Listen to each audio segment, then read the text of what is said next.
Bu, kami mau update soal Agus Salim yang kemarin itu menangis meraung-raung setelah kesepakatan dengan damai dengan Novi batal. Seperti apa, Bu? Ya. Karena kalau kita lihat itu jelas pembatalan itu suatu stres. Tapi kita lihat kalau misalnya hubungannya dengan menangis, itu kita kembalikan pada sifat orangnya, kebiasaan orang itu. Ada orang yang walaupun sedih dia tahan nangisnya.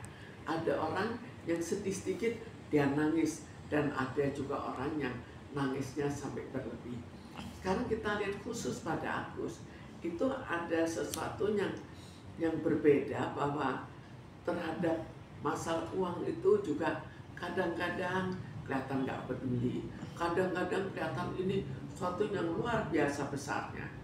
Demikian juga terhadap matanya, kadang-kadang ya nggak usah lah, uang dipakai saja untuk macam-macam, nanti mata udah aja pakai BPJS, kemudian nanti matanya juga tiba-tiba waduh saya akan buta seterusnya. Jadi ada sesuatu yang aneh dalam perubahan pemikiran dan perasaannya dari satu saat ke saat yang berbeda. Bu, tapi kalau untuk sifat Farhan Abbas ini sendiri, Bu, lebih cenderung dia berperilaku kepribadian ganda nggak sih, Bu? Karena sifatnya kan agak meledak-meledak, nanti seketika kayak bayi, kalem, adem gitu. Jadi sebetulnya kalau dalam hal seperti ini kan sifatnya sosial. Kita ya sebaiknya jangan melibatkan seorang pengacara. Ini kan tarafnya masih perdamaian. Kalau pengacara kan membuat suatu konflik dan siapa yang menang. Tapi karena itu belum saatnya lah. Ini belum ada siapa yang menang, siapa yang kalah. Jadi baiknya jangan pakai pengacara. Kalaupun terpaksa pakai pengacara, itu harus pengacara mitra, bukan pengacara untuk mengharapkan suatu kemenangan. Kalau dari Agus sendiri, Bu, dengan dia meraung-raung itu dia menunjukkan rasa trauma yang memang harus diungkapkan atau seperti apa sih, Bu? Karena kan versi dari Farhat ini dia statement bahwa Agus ini mengalami trauma gitu.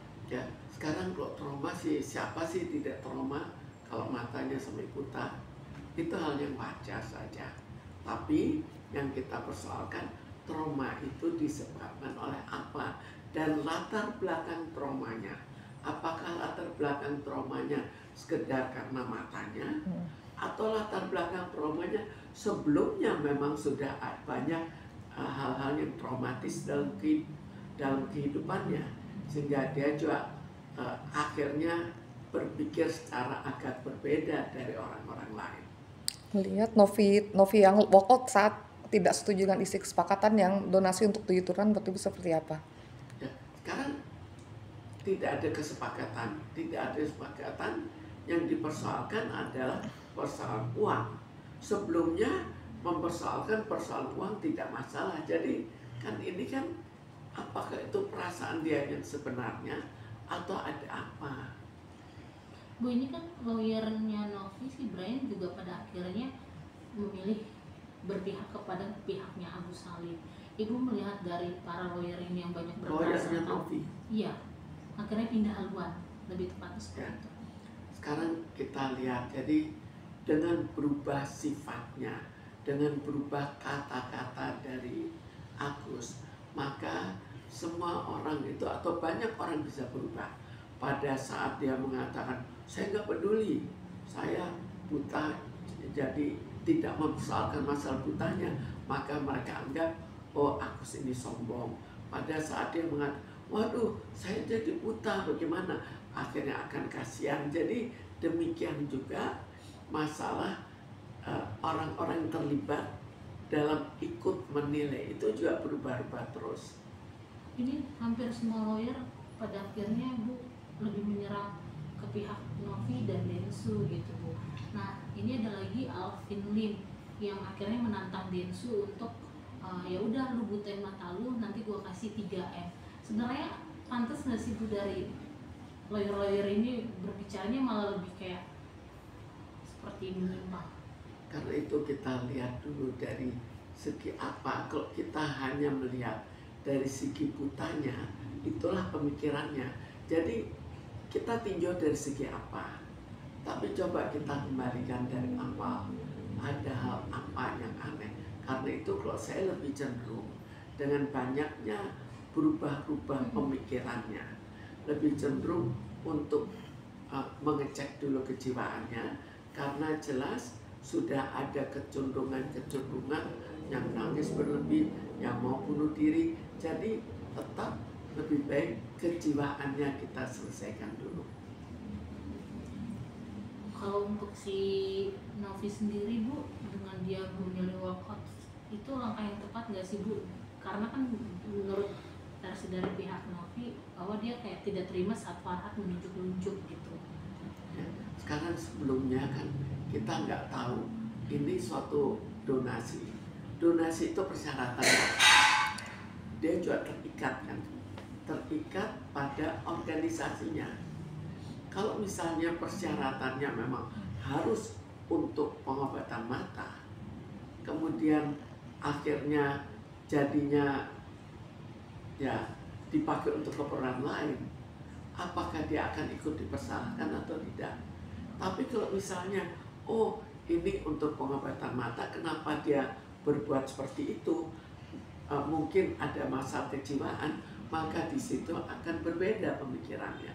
Tapi kalau sudah dipakai untuk untuk rumahnya, untuk apa, jelas membawa suatu kejengkelan tersendiri dan mungkin sekali berbeda dengan targetnya. Bu, dengan adanya kejanggalan-kejanggalan Agus kasus ini berjalan terus, ini kenapa banyak pengacara datang dan pergi?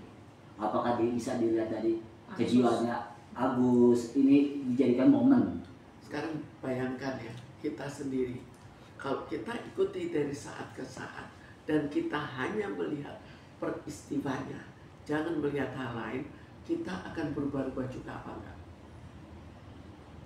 Ibu, kalau menurut Ibu, medsos ini tepat nggak sih Bu untuk menyelesaikan masalah ini Bu? Ya, sekarang tepat tidaknya kan kita juga itu relatif ya.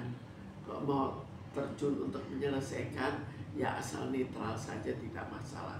Tapi kita juga harus hargai dari segi donaturnya, kita hargai dari segi Agusnya.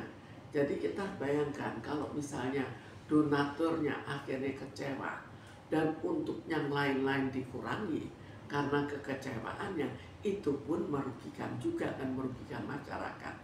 Jadi jangan hanya dilihat dari satu segi.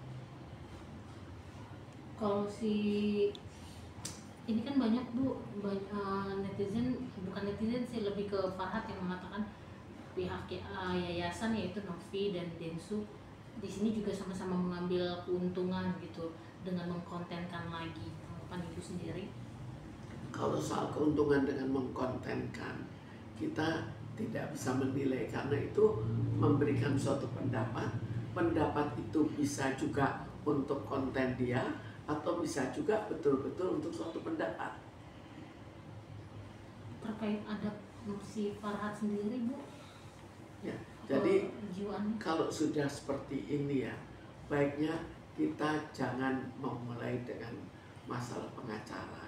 Karena kita tahu pengacara itu, kalau pengacara dengan pengacara, artinya kan bertengkar.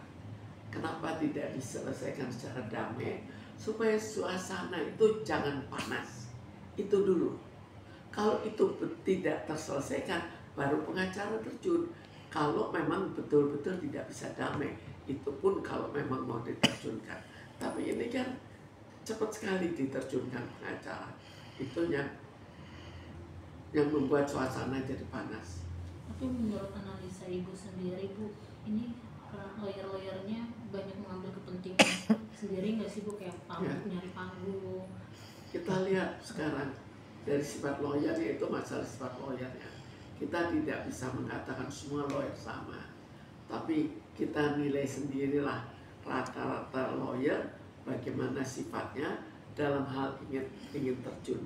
Sebagian jelas soal panggung, tapi sebagian juga mungkin diajak untuk menetralisir. Kita lihat juga isi apa yang mereka mereka kemukakan, lebih ke arah pemanasan atau lebih ke arah perdamaian.